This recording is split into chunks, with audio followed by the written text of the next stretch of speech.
Welcome the chosen ones. When prophecy breathes into reality, the silence becomes a deafening symphony.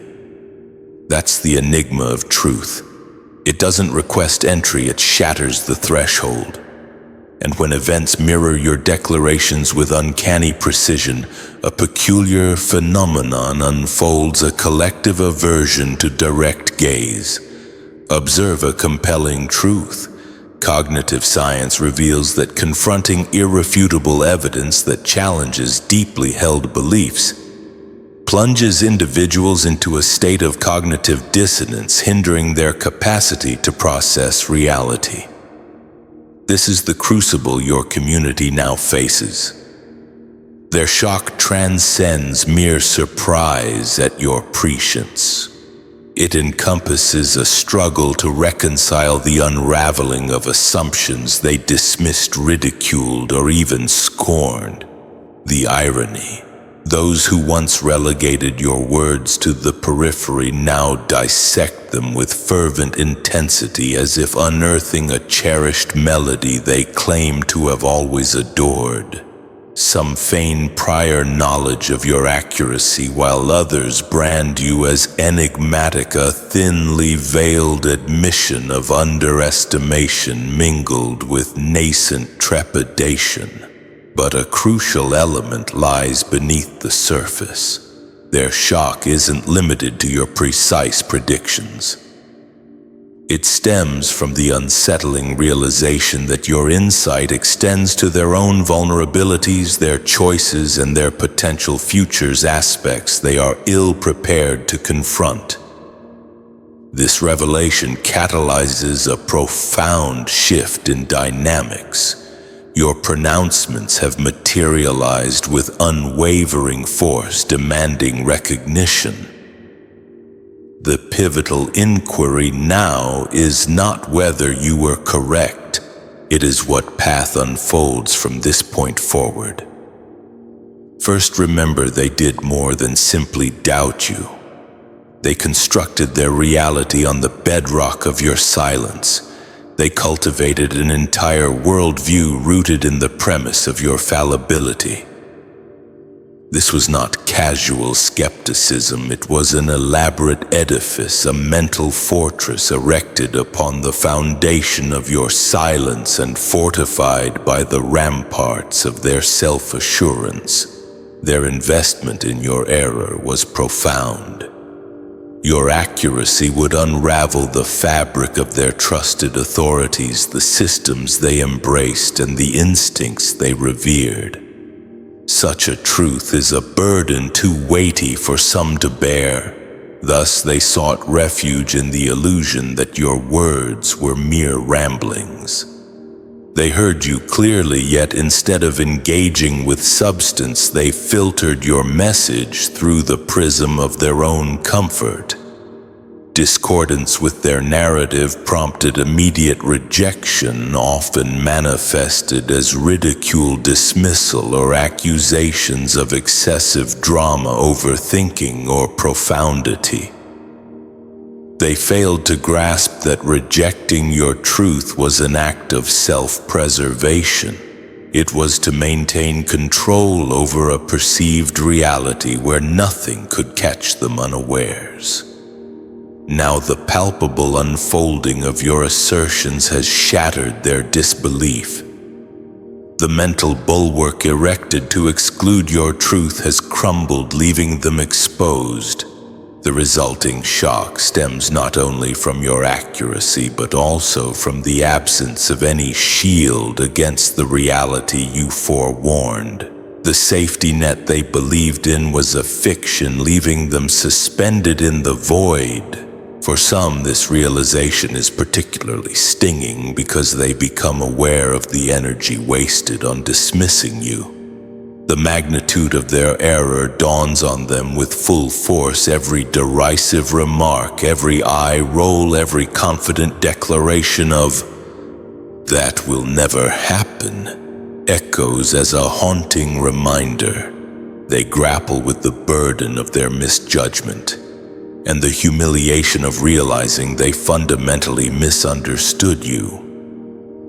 This is why they're shaken to their core. The event itself is secondary to the collapse of their perceived reality, a reality they believed was unshakable.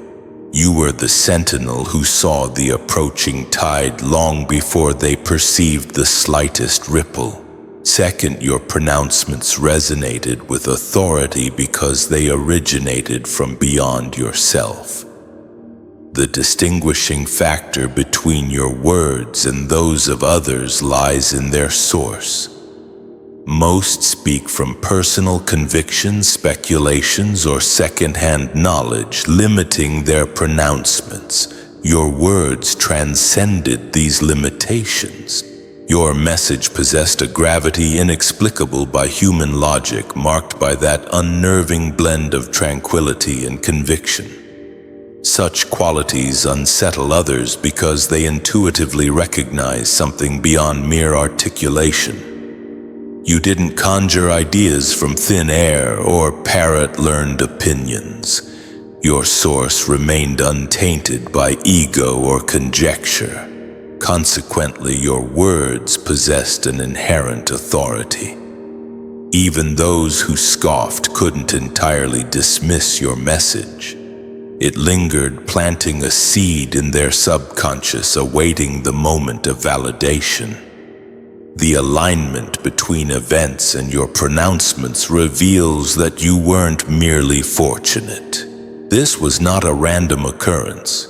The precision and detail indicate a connection to something beyond the ordinary. This is what truly unnerves them.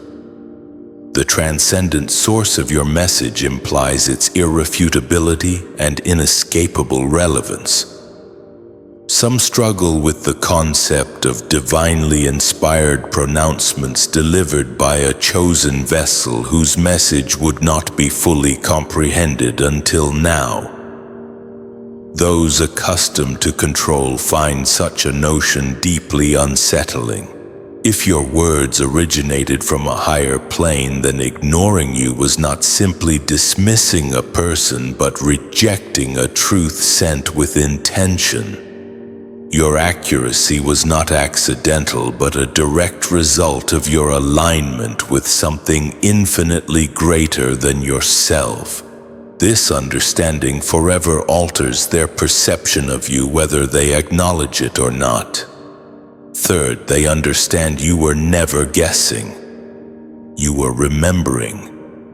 The element that shook them most profoundly wasn't merely your accuracy, but its immediacy and precision. They are accustomed to predictions that take years to materialize, or ambiguous statements that can be adapted to various outcomes. Your words, however, required no embellishment and unfolded with remarkable speed. The inescapable conclusion: you weren't guessing, you were remembering. A stark contrast exists between predictive speculation and knowing declaration. Your words carried the unwavering certainty of truth already established in the spirit before manifesting physically. You weren't formulating hypotheses or piecing together clues. You were conveying an inevitability even when unseen by others. At the time, your pronouncements seemed improbable because they were still entrenched in the present, blind to the forces at play. Now they realize you weren't foretelling the future, but simply narrating what was destined to unfold. You required no coercion or persuasion because truth needs no validation. It simply exists awaiting its moment of revelation, which has now arrived. They can now see with their own eyes what you knew without tangible proof. For some, this realization is deeply disconcerting. What other truths might you possess concealed about them, the community or unforeseen events? A seed of both respect and unease has been planted. Their perception of you is irrevocably altered, unsure of the extent of your hidden knowledge. Their shock is amplified by the feeling that they lacked crucial time. They mistakenly assumed your words were mere possibilities expressed with the intent to appear wise. They now recognize that your words originated from beyond the constraints of time, where the conclusion precedes the inception. This understanding fundamentally alters their perspective. Fourth, the community's panic stems from the erosion of narrative control. Their distress goes beyond mere surprise. It encompasses the loss of their carefully constructed narrative. For years, they possessed the power to distort, disregard, or minimize your warnings because they controlled the dissemination of information. They dictated what was true, what was false, and who was credible. This control fostered a false sense of security and superiority. As reality began to mirror your words precisely, this control evaporated. Attempts to reshape events become futile. The facts are immutable. They stand exposed both to the community and to themselves. This sudden vulnerability is unsettling because it demands a reassessment of authority. Those who once dismissed or belittled you now observe others seeking your insights. The power dynamic shifts, a prospect unsettling to those accustomed to issuing directives. The shock extends beyond fulfilled predictions. It encompasses the realization that those claiming clarity were in fact blind. This realization fractures the community. Alliances weaken, doubts amplify, and individuals scramble for stable footing in the newly revealed reality. The loss of narrative control translates to a loss of certainty, a destabilizing force for those who believed they possessed complete comprehension.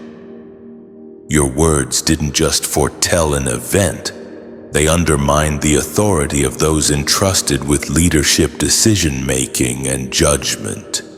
This is why the panic persists. Fifth, your accuracy has shattered the myth of their superiority. They predicated their identities on being the most intelligent, informed, and trusted voices, not out of mere vanity, but as justification for their elevated social standing. They believed they possessed comprehensive understanding and had the definitive answers. Your accuracy has irrevocably shattered that illusion. Those formerly holding themselves superior must now confront the truth they overlooked, what you saw clearly. They didn't simply err. They failed to discern what was obvious while you perceived it flawlessly. This strikes deeper than simple fallibility. It triggers an identity crisis. Their long-cultivated confidence is undermined because it relied on being the ultimate authority.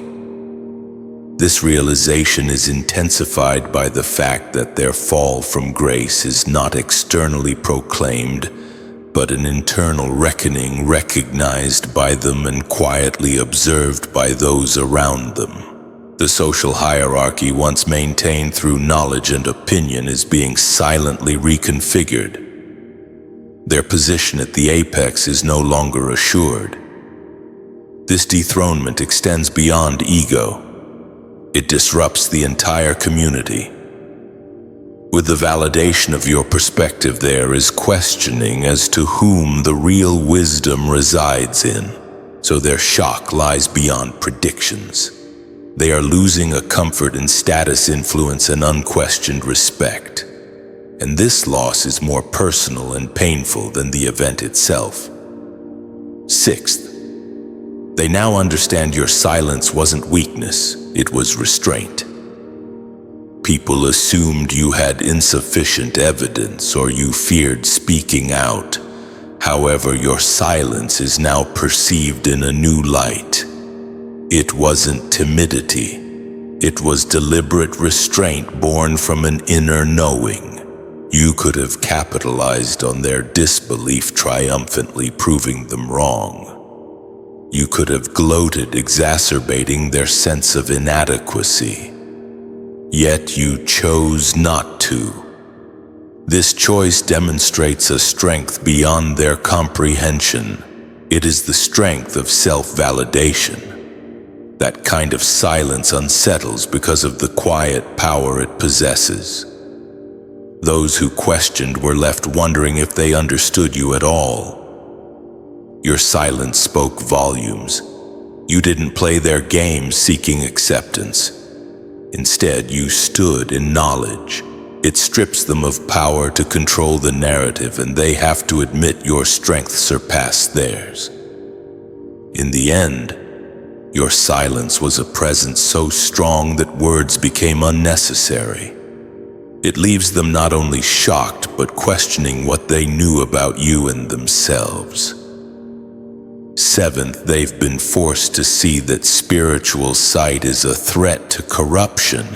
Your words did more than just describe events. They peeled back what many wanted to hide.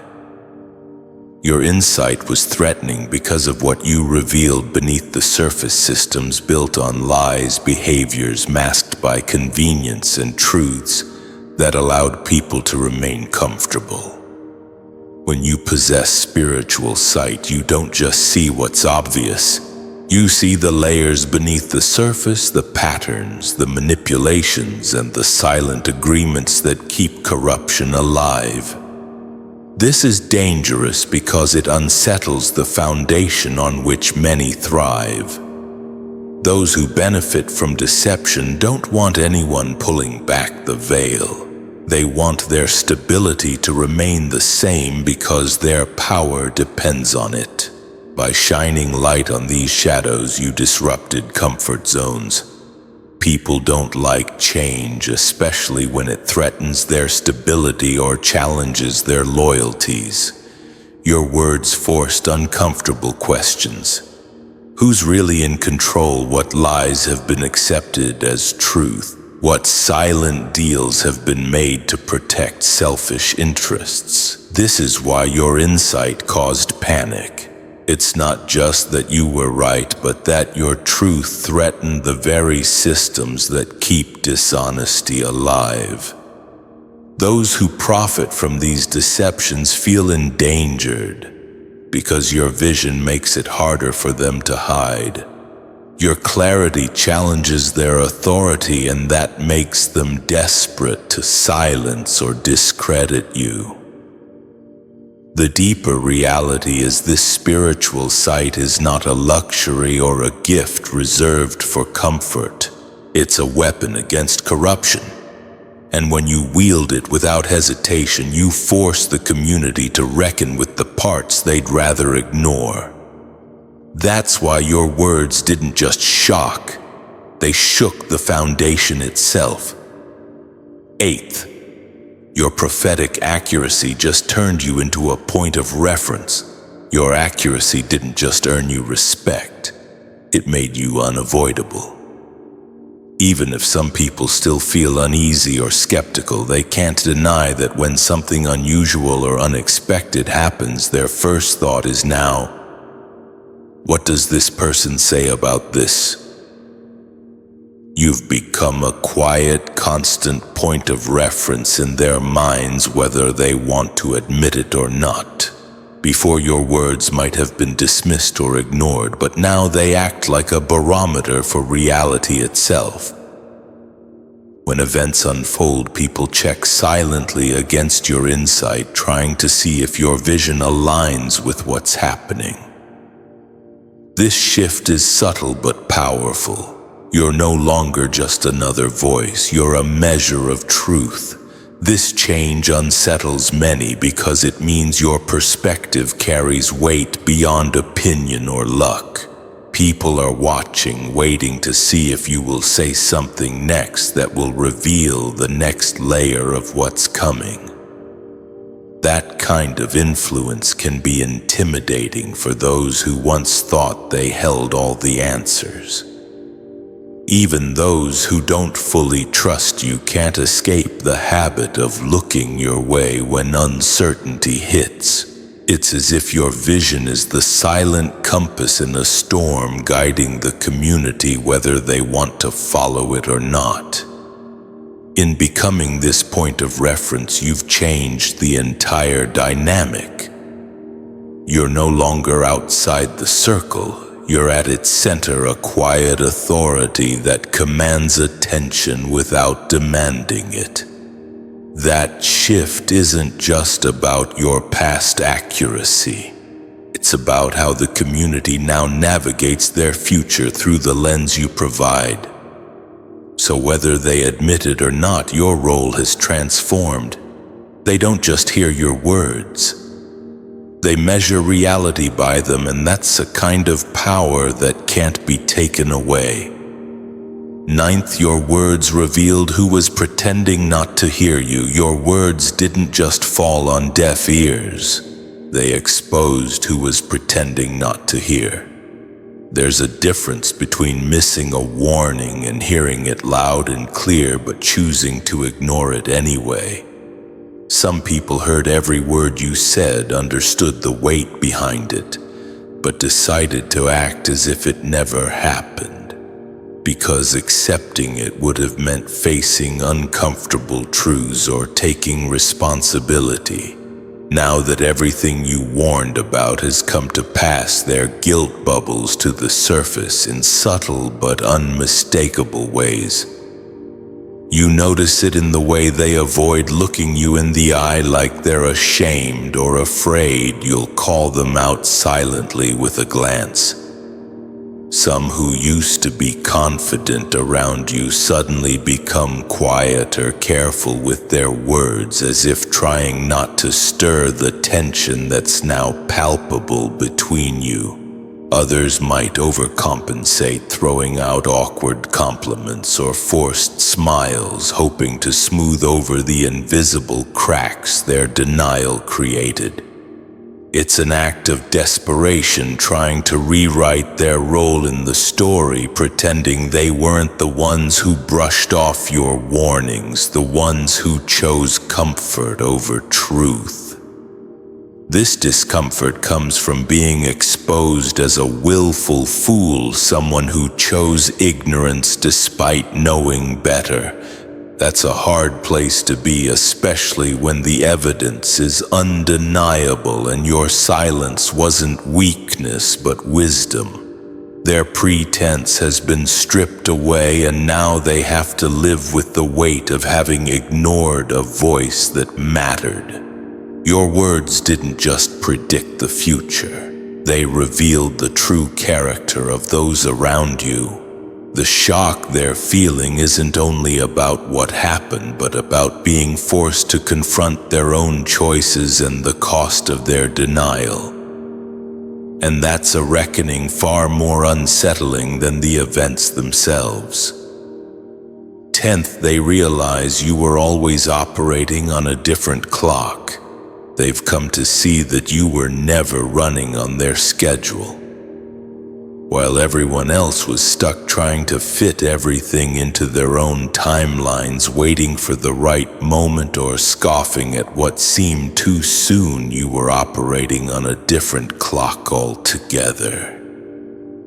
Your timing wasn't about human convenience or popular expectations. It was aligned with something far bigger and deeper: divine timing. That's why so many of your warnings and insights felt too early or too far-fetched to them. They thought you were jumping the gun, speaking before the moment was ripe, or just reading too much into things. But now that those moments have arrived exactly when you said they would, they're forced to recognize that their own sense of timing was limited by what they wanted to see, not what was actually unfolding. Divine timing doesn't wait for consensus or readiness. It moves when it moves. Whether anyone is prepared or not, you were tuned into that rhythm all along. seeing the signs and knowing the pieces would fall into place at the exact right time, even if that time didn't match anyone else's calendar. This revelation shakes them because it means they were out of sync, missing the real signals. While they were busy following clocks that only ran on human expectation, they realized that what felt premature wasn't a mistake. It was the spirit's schedule playing out in real time. Understanding this changes everything. They can't just dismiss your insights as early guesses anymore. They have to accept that your vision is connected to a higher order, one that doesn't bend to public opinion or convenient timing. And that unsettles them because it places you on a level they can't easily reach or challenge.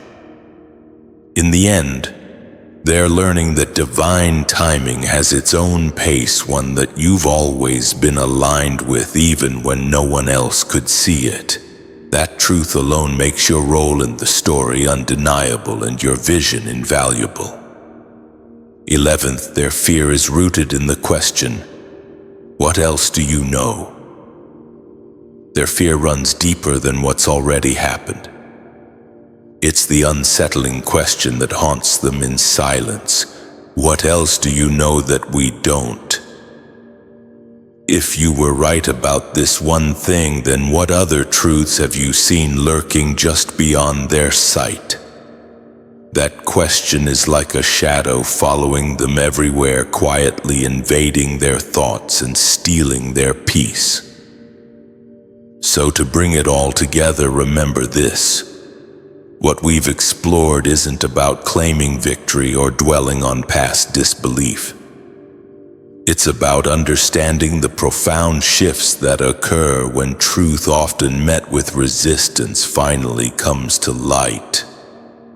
It's about recognizing the courage it takes to stand by your convictions even when others doubt you, and about embracing the transformative power of spiritual sight.